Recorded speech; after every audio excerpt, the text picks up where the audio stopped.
हरे कृष्ण। भगवान हमें जीवन में समय समय पर ऐसे अवसर देते हैं जो हमारे भीतर छुपी हुई भक्ति को जागृत कर सके।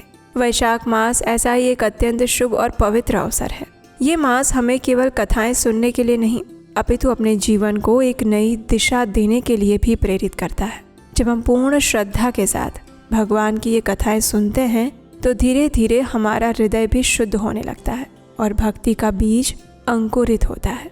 तो चलिए इस दिव्य अवसर को स्वीकार करते हुए प्रेम और विनम्रता के साथ हमारी इसी वैशाख मास कथा श्रृंखला को आगे बढ़ाते हैं और सुनते हैं आज की वैशाख मास कथा। आज की कथा आरंभ करते हैं। पूर्व काल की बात है। देवताओं और असुरों में भयंकर संग्राम चल रहा था। वरदान के मद से उन्मत्त हुए सभी दैत्यों ने देवताओं को परास्त कर दिया था। देवतागण भागने लगे और तब भगवान शिव ने उनकी अगुवाई करके उन्हें रोक लिया और ब्रह्मा जी को आगे करके वे सभी लोग क्षीर सागर में पहुँचे। भगवान विष्णु क्षीर समुद्र में शेषनाग की शैया पर शयन कर रहे थे। देवी लक्ष्मी उनके पास बैठी थी, अपने हाथों से उनके चरणार विंदों की सेवा कर रही थी। नारद मुनि इत्यादि श्रेष्ठ मुनिगण भगवान के गुण और गौरव का उच्च स्वर से गान कर रहे थे। गरुड़ जी सामने खड़े होकर निरंतर हाथ जोड़कर उनकी स्तुति कर रहे थे। क्षीर सागर के जल से उठती हुई तरंगों के कारण भगवान के पीताम्बर में जल के कुछ छींटे पड़े हुए थे। उनके मुख पर मुस्कान की छटा थी और ये सुंदर स्वरूप देखकर भगवान शंकर ने विनीत भाव से संपूर्ण देवताओं के साथ मिलकर भगवान की शरण ली और एकाग्रचित्त होकर उनकी स्तुति करते हुए इस प्रकार कहने लगे। हे प्रभु, जो संसार समुद्र से तारने और गरुड़ जी को सुख देने वाले हैं, घनीभूत मोह अंधकार का निवारण करने के लिए चंद्र स्वरूप हैं, उन भगवान श्री हरि को नमस्कार है।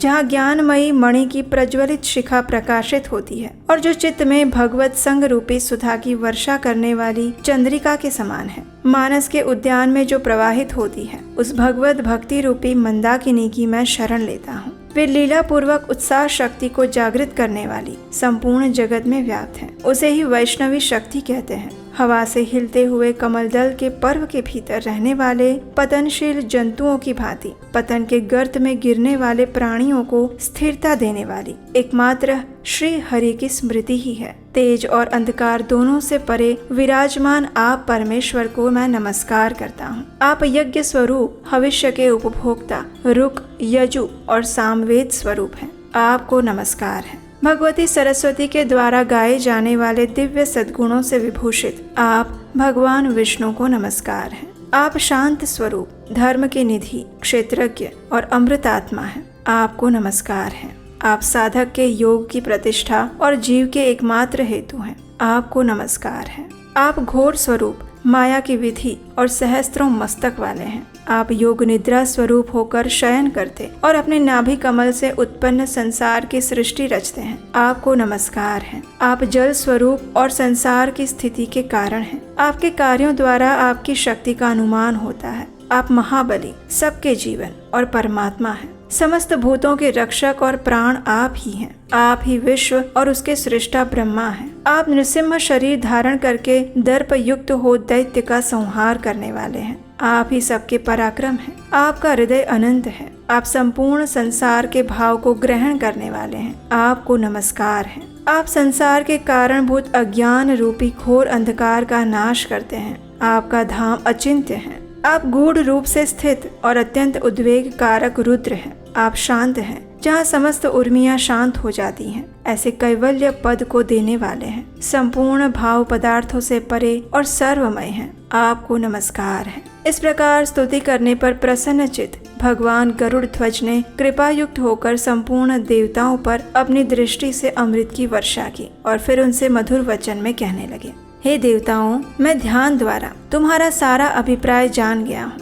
मैं इस समय अयोध्या नगर में जाकर आपके तेज की वृद्धि और दैत्यों के उपद्रव की शांति हेतु गुप्त रहकर उत्तम तप का अनुष्ठान करूंगा। आप सब भी शुद्ध चित्त होकर अयोध्या में जाकर दैत्यों के विनाश के लिए तपस्या कीजिए। ऐसा कहकर भगवान गरुड़ वाहन अंतर्ध्यान हो गए। उन्होंने अयोध्या में आकर गुप्त रहकर देवताओं के तेज की वृद्धि के लिए शीघ्र उत्तम तपस्या आरंभ की। और इसीलिए वे गुप्त हरि के नाम से प्रसिद्ध हुए। यहाँ पहले आए हुए भगवान विष्णु के हाथ से सुदर्शन चक्र छूटकर गिरा था, इसलिए चक्र हरि के नाम से भगवान की प्रसिद्धि हुई। उन दोनों के दर्शन मात्र से मनुष्य सभी पापों से मुक्त हो जाता है। भगवान श्री हरि के प्रभाव से देवता प्रबल और तेजस्वी हो गए। उन्होंने युद्ध में दैत्यों को परास्त कर दिया और अपना स्थान पुनः प्राप्त किया। परम आनंद युक्त होकर वे अपने अपने धाम में चले गए। उसके बाद बृहस्पति इत्यादि सभी देवताओं ने भगवान को प्रणाम किया। उनके दर्शन के लिए उत्कंठित होकर सभी अयोध्या में आए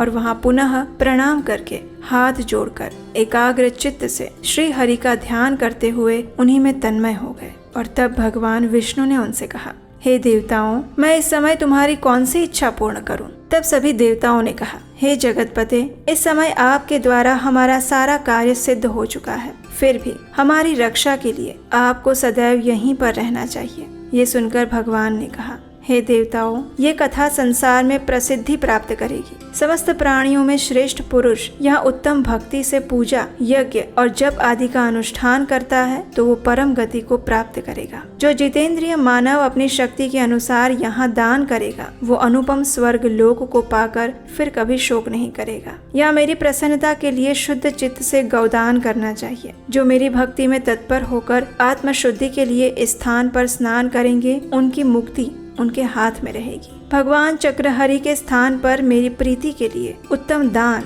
जप, होम इत्यादि करने चाहिए। तुम भी यहाँ विधान से यात्रा करो। इस गुप्त हरि स्थान के निकट ही शुभ संगम है, जहाँ गोप्रतार घाट से 3 योजन पश्चिम घाघरा नदी से सरयू का संगम हुआ है। यहाँ विधि पूर्वक स्नान करके सभी मनोरथों की सिद्धि करने वाले भगवान गुप्त हरि का दर्शन करो। इस प्रकार कहकर भगवान विष्णु अंतर ध्यान हो गए। सभी देवताओं ने प्रयास पूर्वक यात्रा की और यत्न पूर्वक अयोध्या में रहने लगे और तभी से ये स्थान पृथ्वी में विख्यात हो गया। प्रत्येक वर्ष कार्तिक मास की पूर्णिमा के दिन विशेष रूप से यहाँ की यात्रा की जाती है। संगम स्नान करके भगवान गुप्त हरि का दर्शन किया जाता है। मार्गशीर्ष शुक्ल द्वादशी को चक्रहरि की यात्रा करनी चाहिए और जो इस प्रकार यात्रा करता है वो भगवान विष्णु के लोक में आनंद का अनुभव करता है। और ये थी आज की हमारी वैशाख मास विशेष कथा। ये कथा आपको कैसी लगी और क्या आपने इनमें से किसी भी तीर्थ की यात्रा की है? अगर हाँ तो हमें नीचे कमेंट बॉक्स में लिख कर बताइए।